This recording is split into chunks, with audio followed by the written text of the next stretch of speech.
नागपूरच्या भांडेवाडी परिसरामध्ये बिबट्या शिरलेला आहे आणि बिबट्याची शोध मोहीम या ठिकाणी सुरू आहे। बिबट्याला बेशुद्ध करण्यासाठी इंजेक्शन देण्यात आलेलं आहे। 4 ते 5 वर्षांचा बिबट्या असल्याची माहिती या ठिकाणी मिळत आहे।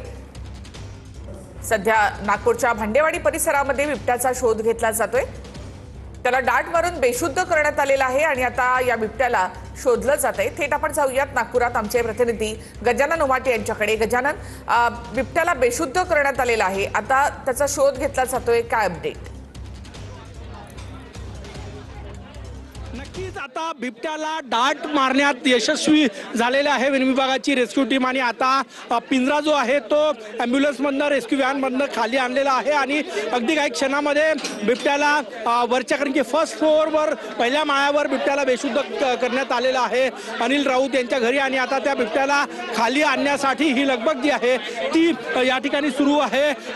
जे नेटिंग करण्यात आलं होतं, जाळ्या लावण्यात आल्या होत्या, त्या जाळ्या काढलेल्या आहे कारण की बिबट्या जो आहे तो आता बेशुद्ध अवस्थेत आहे आणि बेशुद्ध अवस्थेतच बिबट्याला बाहेर काढलं जाणार आहे। त्यामुळे या जाळ्या ज्या कारण की पळाला असतात तर या जाळ्यांची गरज होती, परंतु आता या जाळ्या ज्या आहेत त्या काढण्यात आलेल्या आहे आणि आता थोड्याच वेळात रेस्क्यू टीम जी आहे ती या ठिकाणी येणार आहे आणि बिबट्याला पिंजऱ्यामध्ये रेस्क्यू करून नागपुरातील जे रेस्क्यू सेंटर आहे सेमनेर हिल परिसरामध्ये त्या ठिकाणी बिबट्याला घेऊन जाणार आहे। आपण हे दृश्य या ठिकाणी बघतो। संपूर्ण जाळी कारण की रेस्क्यू टीमने सुरुवातीला जवळपास अर्धा तास वेळ लावून ही जाळी बांधली होती। सगळ्या एक्झिट पॉईंटवर नेटिंग करण्यात आलं होतं, जाळ्या बांधण्यात आल्या होत्या, परंतु आता जी आहे त्या जाळ्या सोडण्यात आलेल्या आहे कारण की सुरुवातीला बिबट्याला कॅमेऱ्यातून लोकेट करण्यात आलं की कुठल्या ठिकाणी बिबट्या आहे आणि त्या ठिकाणी त्याला ट्रँग्युलाइट करण्यात आलं, डाट मारण्यात आला, बेशुद्ध अवस्थेत झालेला आहे बिबट्या हे कन्फर्म झाल्यानंतर आता त्या बिबट्याला घेऊन बाहेर आणलं जात आहे। जे बघ्याची गर्दी आहे त्यांना बाजूला करण्याचं काम नागपूर पोलिसांकडनं सुरू आहे आणि आता वन विभागाची टीम जी आहे ती या ठिकाणी पोहोचलेली आहे आणि आपण हे दृश्य या ठिकाणी बघू शकतो।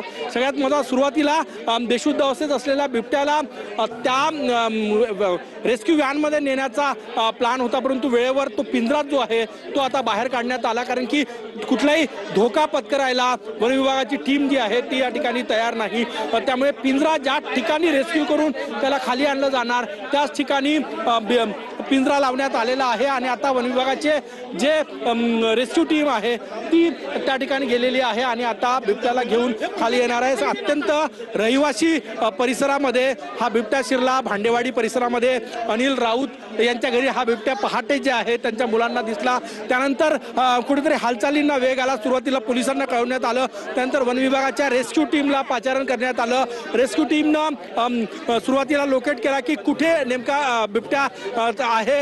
आजूबाजूचे संपूर्ण परिसर जो आहे तो खाली करण्यात आला, त्यानंतर कॅमेऱ्यानी त्याचं लोकेशन घेऊन त्याला डाट मारण्यात आला, बेशुद्ध अवस्थेत करण्यात आला आणि आता बेशुद्ध अवस्थेत असलेला बिबट्याला जो आहे तो या ठिकाणी खाली आणलं जाण्याची हालचाली जी आहे त्या वेगाने वाढतायत। आपण बघू शकतो या ठिकाणी याच मार्गे जो जिना आपल्याला दिसतोय, जे स्टेअरकेस आपल्याला दिसतात, या स्टेअरकेसवरनं बिबट्याला खाली आणलं जाणार आहे आणि त्यानंतर कुठेतरी रेस्क्यू जे सेंटर आहे त्या ठिकाणी नेलं जाणार आहे। आपण हे दृश्य बघू शकतो।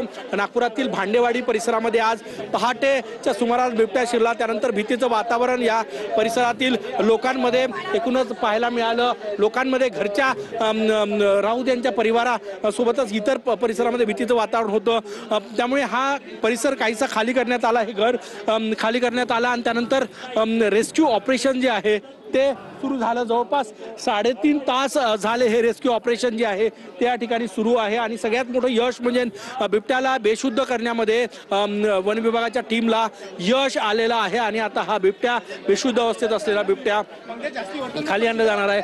सगळ्यात महत्त्वाचं सुदैवाची बाब म्हणजे इथे कोणालाही जखमी जे आहे ते केलेलं नाही, जखमी अवस्थेत केलेलं नाही आणि त्यामुळे सुटकेचा निश्वास जो आहे तो वन विभागाच्या टीमनं आणि पोलिसांनी सोडलेला आहे। परंतु आता सगळ्यात मोठं चॅलेंज आहे बेशुद्ध अवस्थेत असलेल्या बिबट्याला पिंजऱ्यामध्ये टाकून त्याला रेस्क्यू टीममध्ये नेणं आणि त्याच हालचाली वन विभागाच्या या ठिकाणी सुरू आहे। इथले जे सिव्हिलियन्स आहे त्यांना बाजूला केलं जात आहे, आणि आपण हे दृश्य या ठिकाणी बघू शकतो. दोन्ही एक्झिट गेटवर वन विभागाच्या रेस्क्यू टीमचे कर्मचारी जे आहे ते तैनात आहे. सगळ्यात मोठी भीती की परिसरातल्या सगळ्या इमारतींवर लोक आहे आणि त्यामुळेच भीती जी आहे ती व्यक्त केली जात आहे. परंतु आता कुठल्याही क्षणी याच स्टेअरकेसवरनं याच जिन्यावरनं बिबट्याला खाली आणलं जाणार आणि बिबट्याचं रेस्क्यू ऑपरेशन जे 3.5-4 तासापासून सुरू आहे ते त्याचा शेवट होईल. पण सगळ्यात मोठा इतक्या रहदारीच्या ठिकाणी इतक्या गजबजलेल्या ठिकाणी बिबट्या नेमका आला कसा, कारण की या संपूर्ण